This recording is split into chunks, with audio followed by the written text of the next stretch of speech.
Flying can be uncomfortable, a little like being packed into a sardine can. And now 2 Senate Democrats are asking the Biden administration to take another look at airline seat sizes to see if they're too small. Senators Tammy Duckworth and Baldwin are reintroducing a bill that would require the FAA to hold airplane evacuations tests. CNN aviation correspondent Pete Muntean is here. Okay, it's not just about discomfort, it's a safety issue. It is a safety issue. You know, let's get down to what it means here. Smaller seats means more people on board a plane. More people on a plane makes it harder for the airlines to evacuate a plane if something terrible happens. But I just spoke to Senator Tammy Duckworth about this. She says this is all about safety, although we shouldn't skirt around it here. The unintended outcome of this could be a federal regulation that makes it so the airlines can't make seats any smaller on a commercial airliner.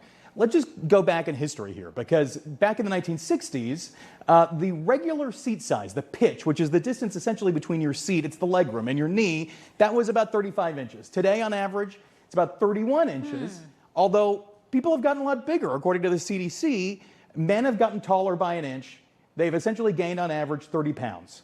So this really... That's a lot per inch, by the way. It's true, and it really sort of calls into question this need for there to be a regulation. So the FAA, back in 2019, tested this to see if there is a safety issue with airlines cramming on more and more seats on a commercial airliner.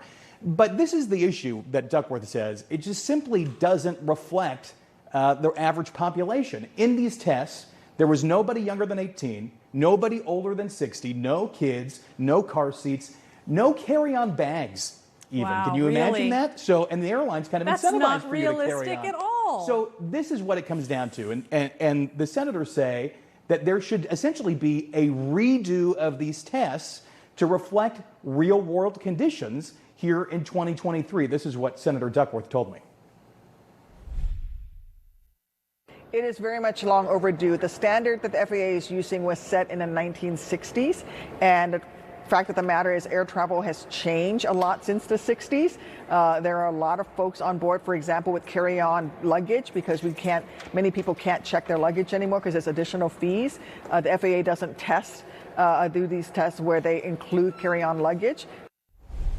No comment from the FAA on this. Of course, the airlines would love it to be able to cram more seats on board to an airplane, but there's an interesting opening here for Congress to essentially set the priorities of the FAA. There is no permanent administrator at the FAA right now. It's going through its reauthorization period where Congress essentially decides how much money the FAA gets. So we'll see here. There could be a lot of support for this, and the FAA could be called on the carpet here and have to redo these tests. Who doesn't like to stretch out a little as well?